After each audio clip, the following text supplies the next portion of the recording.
신약성경 로마서 1장 8절로부터 12절까지 말씀 5구절이죠. 전체를 우리가 천천히 함께 읽겠습니다. 시작. 먼저 내가 예수 그리스도로 말미암아 너희 모든 사람에 관하여 내 하나님께 감사함은 너희 믿음이 온 세상에 전파됨이로다. 내가 그의 아들의 복음 안에서 내 심령으로 섬기는 하나님이 나의 증인이 되시거니와 항상 내 기도에 쉬지 않고 너희를 말하며 어떻게 하든지 이제 하나님의 뜻 안에서 너희에게로 나아갈 좋은 길 얻기를 구하노라. 내가 너희 보기를 간절히 원하는 것은 어떤 신령한 은사를 너희에게 나누어 주어 너희를 견고하게 하려 함이니 이는 곧 내가 너희 가운데서 너희와 나의 믿음으로 말미암아 피차 안위함을 얻으려 함이라. 아멘. 네, 우리 이제 어제까지 좀 서론적인 내용들을 좀 많이 살펴봤고요. 오늘은 이제 구체적인 내용들이 등장합니다. 여러분 이 로마서를 쭉 보시면 여러분들이 아마 느끼셨겠습니다만 어떤 본문이든 간에 이 가장 많이 나오는 단어, 가장 많이 등장하는 단어가 그 본문의 핵심적인 내용이겠죠. 그럼 여러분 이 로마서라는 이 전체를 통해서 가장 많이 등장하는 단어가 무엇일까 하는 것을 우리가 파악할 수 있다면 그 단어가 이 로마서 전체를 이끌어가는 핵심적인 언어이겠구나 하고 우리가 감지할 수 있을 겁니다. 그래서 이 단어를, 즉 로마서에서 가장 많이 등장하는 단어가 무엇이냐라고 제가 여러분들에게 질문을 드리는 것은 이 예의가 아닐 것 같아요. 왜냐면 저야 뭐 이렇게 저렇게 성경 뭐 연구하는 프로그램도 있고 자료도 있고 하니까 답을 낼 수 있지만 이 로마서 1장 1절부터 마지막 장 끝까지 다 읽어보면서 일일이 세지 않는 이상 어떤 단어가 제일 많이 나오는지 어떻게 알겠습니까? 답을 드리자면 로마서 전체에서 가장 많이 등장하는 단어는 하나님입니다. 그럼 여러분들 아마 이렇게 생각하실 수 있겠죠? 아니 당연히 성경 전체는 하나님의 말씀이니까 성경 전체에서 가장 많이 나오는 단어는 하나님일 것이고 그러니 당연히 로마서에서도 하나님이라는 단어가 가장 많이 나오는 것은 당연한 거 아니냐라고 생각할 수 있습니다만 좀 특별해서 그렇습니다. 왜냐하면 이 로마서에서 하나님이라는 단어가 153회가 나와요. 153회 하나님이라는 단어가 등장합니다. 그런데 이것을 이 산술적으로 이렇게 분석해 보면 46단어마다 한 번씩 하나님이라는 그런 단어가 등장하는데 이것은 아주 성경 전체에서도 가장 많은 비율로 등장하는 것입니다.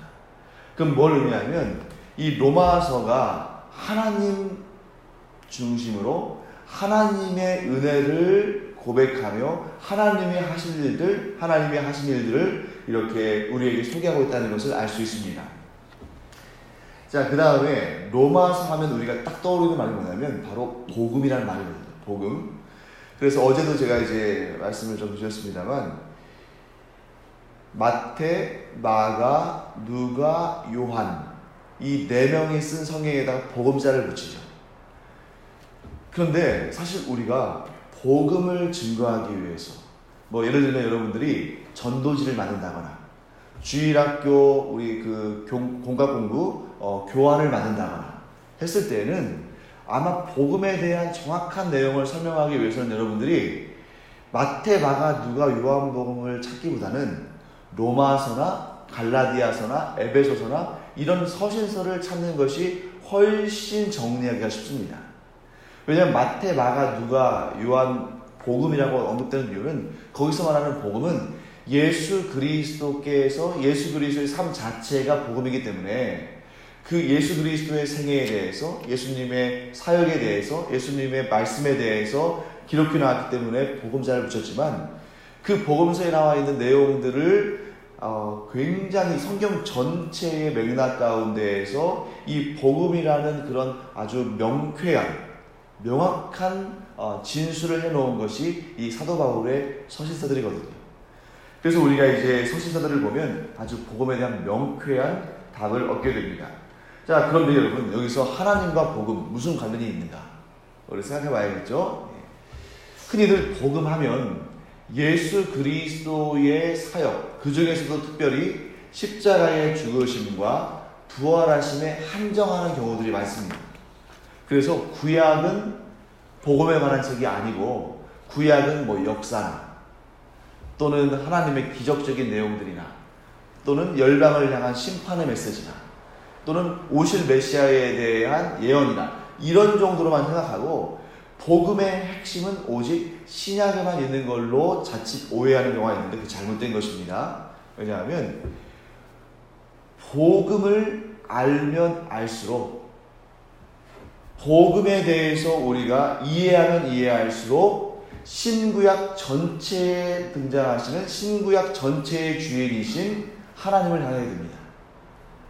그래서 우리가 이 구원의 핵심적인 메시지, 이 복음의 핵심적인 메시지는 예수 그리스도의 십자가와 부활로 구성되어 있지만 이 복음을 더 풍성하게 알려면 어디까지 나가야 되는 거예요? 창세기로부터 시작되는 하나님께로 나가야 이 복음을 더 풍성하고 정확하게 알 수 있습니다. 왜냐하면 구원을 향한 이 복음을 향한 하나님의 구원 경륜은 단지 예수 그리스도의 십자가와 부활의 사건에만 빛을 비추는 것이 아니라 하나님의 모든 역사, 창세 전부터 또 이 요한계시록에 등장하는 예수님의 다시 오실 그날에 이르기까지, 그리고 또 그 이후에 새하늘과 새 땅에 이르기까지 하나님의 구원의 모든 경륜이 이 복음을 비추고 있기 때문에 우리가 복음에 집중하면 집중할수록 어떻게 되는 거예요?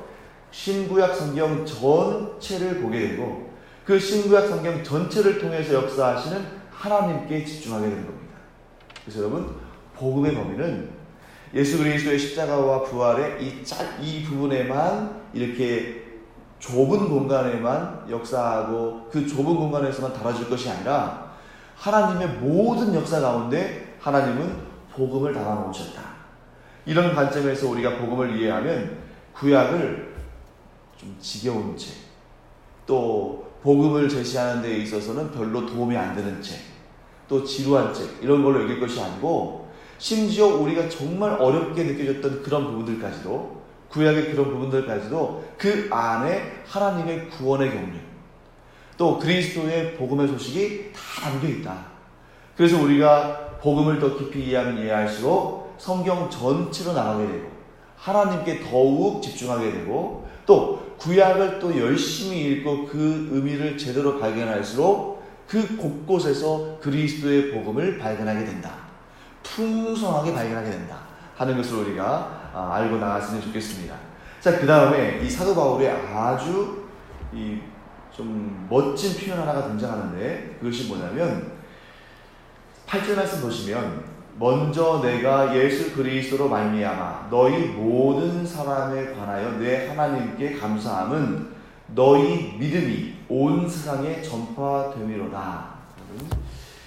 우리는 오늘 2000년이 지난 이 로마서를 기록한 지 거의 2000년 가까이 지난 이 시대에 이 8절 말씀을 보면서 사도 바울이 로마에 있는 성도들을 칭찬하는구나 하는 정도로만 이해할 수 있을지 모르겠습니다만 이 편지를 받던 로마 교회 성도들은 이 한 구절 때문에 막 가슴이 먹먹하고 눈물을 흘리면서 아주 그냥 감격하고 기뻐하고 감동을 받았을 거예요.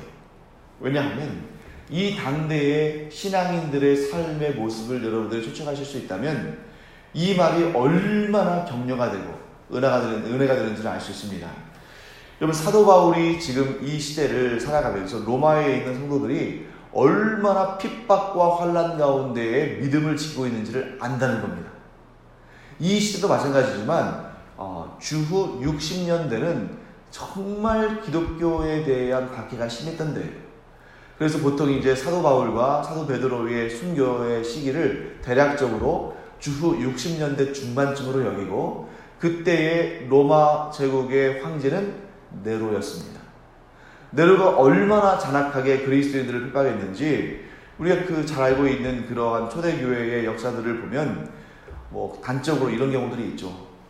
예수 그리스도를 구주로 고백하면 그 사람을 로마의 대로, 여러분 로마는 그 큰 대로들로 유명했고 오늘날 여러분 우리가 보면은 이렇게 이 도로에 가로수들이 있잖아요. 그 가로수들의 기원이 로마 제국입니다. 그 길을 여러분 그 세계 최초의 이 도로에 아주 물론 그 이전에도 도로가 있었습니다만 이 도로 포장이라는 것이 이 로마 시대에 전 세계적으로 이제 그 기원을 이룰 정도로 이렇게 참 중요한 역할을 했는데 로마가 길을 잘 닦아놓은 이유는 그 로마 제국 안에 있는 식민지로부터 이 뭐 곡식이나 돈이나 물품을 수탈하기 위해서 우리나라도 일제시대 때 이 철도니 도로니 다 일본 제국주의가 깔아줬잖아요. 그러면서 지금도 뭐 한국의 발전을 위해서 자기들이 크게 기여했다 막 그러면서 이 철도도 도로도 다 일본 우리가 해준 거 아니냐 그러는데 그거는 정말 손바닥으로 하늘을 가리는 행위죠. 그 도로와 철도 왜 만들었습니까?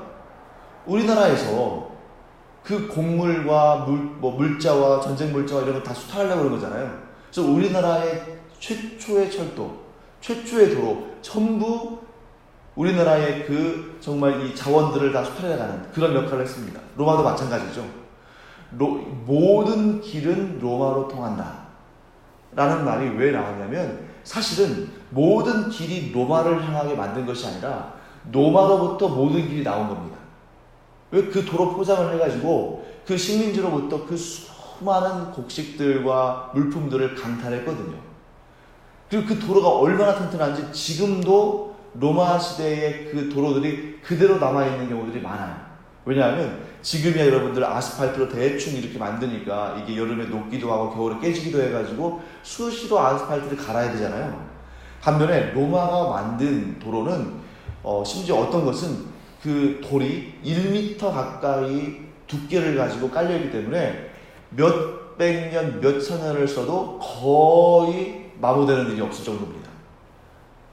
그런데 그 도로의 옆에 또 멋지게 가로수들을 세워놨는데 이제 제가 이제 이 얘기를 하려다 너무 많이 하는데 그 대로변에 로마의 대로변의 그 가로수에 그리스도인들을 세워놓습니다. 그리고 묻는 거예요. 예수 그리스도를 섬길 것이냐, 로마 황제를 섬길 것이냐. 그때 예수 그리스도를 끝까지 섬기노라고 끝까지 그 믿음을 지킨 자들은 어떻게 했겠어요? 그 큰 아름드리 가로수에 묻고 그 몸에 기름을 뿌린 다음에 불을 붙여서 그것을 마치 오늘날 이 가로등처럼 사용해서 그 밤을 밝히는 정말 끔찍한 죄악을 저질렀던 사람이 바로 네로 황제였습니다. 그런 시대 환경 가운데에서 로마에서 믿음을 갖는다는 것은 얼마나 어려운 일인가. 그 죽음을 각오한 일이죠. 아니 죽음을 각오한 것이 아니라 오늘 이렇게 함께 예배했다가 내일 안 보일 수 있습니다. 그러면 그 성도는 어떻게 된 겁니까? 순교한 것이죠. 그런 상태에서 믿음을 유지한다, 믿음을 변치 않고 간직한다, 이것은 정말 인간의 힘으로는 할 수 없는 일입니다. 그 사실을 사도 바울이 알았기 때문에 뭐라고 말합니까? 너희 믿음이 온 세상에 전파됐다. 죽음을 각오하고 생명을 걸고 신앙생활하는데 그 믿음이 온 세상에 전파되지 않는다면 그것이 이상한 일이죠. 우리는 이와 가까운 예를 북한 땅에서 볼 수 있습니다. 북한 땅에 지금 여러분 분명히 교회가 있고 지금 가시적인 교회는 한 2억 개밖에 없어요. 뭐 봉수교회를 비롯해서 그런 한 2억 개 있는데 그런 교회들은 사실 공산당이 전 세계에 우리도 종교의 자유가 있다고 과시하기 위해서 북한 공산당이 쇼하는 그런 장소이기도 하죠. 그래서 그들이 복음의 내용들을 여기 예수님에 대한 얘기 다 합니다. 그런데 결국 그들의 안에서 섬기는 사람은 누구예요? 김일성, 김정일, 김정은, 이 김씨, 이 가문이지 결코 하나님을 섬기는 사람들이 아닙니다. 그런데 진짜 교회는 어디 있습니까? 동굴 속에, 지하에, 다락방에 몰래 모여서 예배하고 또 그들이 신앙의 교제를 합니다. 그래서 얼마 전에 그 북한 그 유엔에서 이제 인권위원회에서 늘 이렇게 인권에 대해서 점검하잖아요. 세계 최악의 인권 국가에 계속적으로 뽑히는 나라가 어디입니까? 북한이잖아요. 근데 그 북한이 세계 최악의 인권 국가로 꼽히는 제일 첫 번째 이유 중에 하나가 뭡니까? 신앙의 자유가 없다. 근데 그냥 신앙의 자유도 아니라 뭐예요? 북한에 있는 그리스도인들이 죽임을 당한다. 핍박을 당한다. 이게 지금 계속해서 이 인권의 최악의 국가로 꼽히는 이유 중에 하나인데, 그래서 거기에서 발표된 사례들이 있죠. 그 사례들 중에 여러분도 잘 아시는 내용입니다만, 성경을 소지한 것만으로도 공개 사형을 당한다. 그 자료들이 몰래 찍어놓은 자료들이 이제 그 인권위원회에서 공개도 됐습니다. 얼마나 이게 안타까운 일인지. 그러므로 여러분, 오늘날도 이 2000년 전에 로마 교회와 같은 신앙 생활을 하고 있는, 그런 위기를 당하고 있는, 그런 고통과 핍박을 당하고 있는 성도들이 바로 우리의 동포들, 또 시간상으로도 차로 얼마 걸리지 않는 북한 땅에 있다는 것을 우리는 항상 기억하고, 지금 이 사도 바울이 지금 뭐라고 하고 있습니까? 9절 말씀 보시면, 내가 그의 아들의 복음 안에서 내 심령으로 섬기는 하나님이 나의 증인이 되시거니와 항상 내 기도에 쉬지 않고 너희를 말하며. 사도 바울이 여러분 로마 교회에 이 로마서를 쓸 때까지 로마 교회에 가본 적이 있습니까? 없습니까? 없어요. 당연히 로마 교회는 사도 바울이 세운 교회가 아닙니다. 로마 교회에 지금 세워져 있는 복음도 사도 바울이 전한 복음이 아닙니다.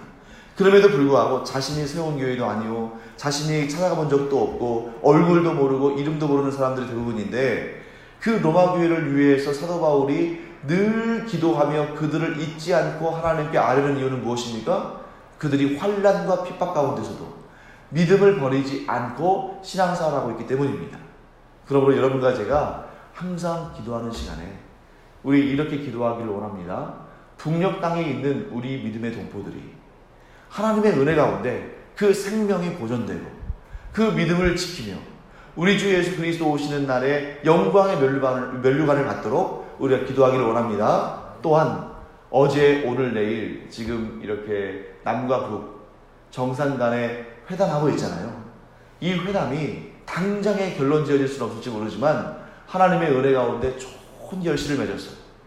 그 중에서도 뭐 경제 교류도 있고 군사적 긴장 완화도 있고 뭐 비핵화도 있고 많이 있겠습니다만, 그것은 모든 국민들의 관심사고 온 세계의 관심사입니다만, 우리는 첫 번째 관심사가 비핵화도 아니고 군축 뭐 이런 군사력을 또 이렇게 절제하는 거 이런 것도 아니고, 물론 그런 것도 우리가 기도해야겠습니다만, 우리의 첫 번째 기도 제목은 북녘 땅에 있는 우리 믿음의 동포들, 그들이 믿음을 지키고 또 하나님은 그들의 생명을 지켜주시고 또 하나님께서 북녘 땅에 있는 무너진 교회들을 다시 새로 일으키시고 세우시고 자유롭게 신앙생활을 할 수 있는 그날을 위해서 우리가 함께 1번으로 기도하기를 간절히 원합니다. 여러분, 다른 소식보다 북한 땅에 교회가 세워졌다. 그리고 그것이 관권 교회가 아니라 진정한 교회고 그 교회에서 진정한 신앙 고백이 이루어지고 진정한 복음이 선포된다 라는 메시지가 들리면 다른 건 다 해결된 겁니다. 왜냐하면 북한 땅이 끝까지, 북한 정권이 끝까지 포기하지 않는 것, 그러니까 끝까지라고 하면 좀 그렇고요, 마지막까지 붙잡으려고 하는 것이 자기들의 우상화 정책인데, 그 우상화 정책과 기독교는 함께 갈 수 없거든요. 불교는 또 모르겠습니다. 왜냐하면 여러분 아시다시피 불교는 역대적으로 이렇게 정권과의 이 결탁을 통해서 그 종교다원주의를 좀 많이 받아들이기도 하고 막 그러잖아요. 그래서 여러분 불교에 가보시면 처음에 딱 들어오자마자 양쪽에 막 그 괴물같이 생긴 것들 있잖아요. 사대천왕 같은 거. 자, 그 다음에 그 들어가 보면은 또 이제 한쪽에 삼청각 해가지고 거기 막 신선도 있고 삼신할머니도 있고 그럽니다. 정통 불교에는 그런 거 없었어요. 그게 전부 이제 이쪽으로 오면서 우리의 토속신앙과 결합되면서 된 겁니다. 그러니까 불교, 힌두교, 또 죄송합니다만 천주교도 일부는 이렇게 다른 신앙의 내용들을 막 이렇게 받아들이기도 하고, 그래서 이 제주도에서 개신교보다 천주교가 유일하게, 전국에서 유일하게 이 제주 지역에서만 개신교보다 카톨릭의 인구가 많은 이유는 뭐예요? 제사를 허락하니까 그러잖아요. 이 제주의 많은 가정들에서 개신교의 이 믿음, 우리 기독교의 믿음을 받아들이면 상속을 안 해준다 그러니까 좀 신앙생활은 좀 하고는 싶은데 개신교로 개종하면은 가문에서 이제 족보에서 파내고 상속도 안 해주니까 현실적인 문제잖아요. 그러니까 그나마 제사를 허락해주는 카톨릭으로 가버리는 이런 경우가 있는데, 그러니까 우리가 얼마나 이곳에서 영적인 전투를 극심하게 해야 되는지 우리가 알게 되는 것입니다. 그래서 우리 기도할 때 꼭 이렇게 기도하기 바랍니다. 북녘 땅에도 마음껏 믿음 생활을 할 수 있는 그러한 신앙의 자유를 하나님께서 허락하십니다. 또한 이 땅 제주에서도 마음껏 우리가 믿음의 본질을 지킬 수 있는 그러한 은혜를 하나님께서 허락하여 주시고, 그래서 이 제주를 휩싸고 있는 이 우상의 권세를 하나님께서 물리치시고, 또 이 제주의 어떤 모든 어떤 문화나 풍습이 바뀌어서 하나님께서 그 우상을 섬기는 마음들을 흐르게 하시고, 점점 복음으로 나와서 분명한 복음을 영접하게 하시고, 그래서 가정에서, 가문에서 너를 뭐 호적에서 파겠다, 상속을 안 해주겠다, 이런 것들이 결코 그 믿음의 사람들에게 위협이 될 수 없는 그런 상황으로 하나님께서 변화시켜 주시기를 우리가 기도하기를 간절히 원합니다. 기도하겠습니다. 하나님 아버지, 주님의 은혜를 감사드립니다. 이 시간 저희들이 간절히 기도하옵는 것은 정말 우리 민족과 또 이 나라 이 민족에게 참 중요한 지금 그 일이 북녘 땅 평양에서 펼쳐지고 있습니다. 남북 정상이 이제 또 어제에 이어서 오늘 회담할 텐데, 하나님 비핵화도 좋고 또 군사 긴장 완화도 좋고 또 이 나라 이 민족의 또 원활한 교류도 좋고 통일도 좋고 다 좋습니다만, 또 그 모든 것을 위해서 저희가 또한 간절히 기도합니다만, 가장 무엇보다도 먼저 북녘 땅에 있는 우리 믿음의 동포들이 그 생명을 잃지 아니하고 그 믿음을 놓지 아니하고 하나님의 은혜 가운데 신앙생활 잘하며 그들의 기도가 하나님께 들림받고 또 저희들의 기도가 또한 응답받음으로 말미암아 북녘 땅에 그리스도의 복음이, 하나님의 구원 경륜이 힘있게 선포되는 역사를 허락하여 주시옵소서. 북녘 땅에 교회가 다시 재건되게 하여 주시옵시고, 북녘 땅에 우리 성도들이 아무런 어려움 없이 그 믿음을 선포하고 전도하고, 또 그래서 북녘 땅에 큰 복음의 역사가, 큰 부흥의 역사가 있게 하여 주시옵소서. 저희들이 교회를 놓고 기도할 때에 하나님께서 속히 이루어 주시며, 그날의 그 놀라운 역사를 보며 내가 기도하였더니 하나님께서 들으시고 응답하셨노라는 그러한 감격의 고백이 있게 하여 주시옵소서. 감사드리며 예수님의 이름으로 축복하며 기도합니다. 아멘. 이제는 우리 주 예수 그리스도의 은혜와 하나님 아버지의 무한하신 사랑과 성령의 감동, 감화, 위로 교통하심이 이 시간 하나님 나라의 영광을 구하며, 또한 이 땅에 믿음이 또 복음이 충만히 임하기를 구하며, 특별히 북녘 땅에 우리의 믿음의 동포들을 위하여 기도하는 주님의 사랑하시는 자녀들 위에 이제로부터 영원토록 함께 있을지어다. 아멘. 이 시간 각자 개인 기도하는 중에 또 우리 북녘 땅에 있는 동포들과 남북 정상회담을 위해서, 또 우리 신제주 강영교회의 또 성장과 부흥과 제주의 복음화와 열방의 복음화를 위해서 함께 기도하기를 원합니다.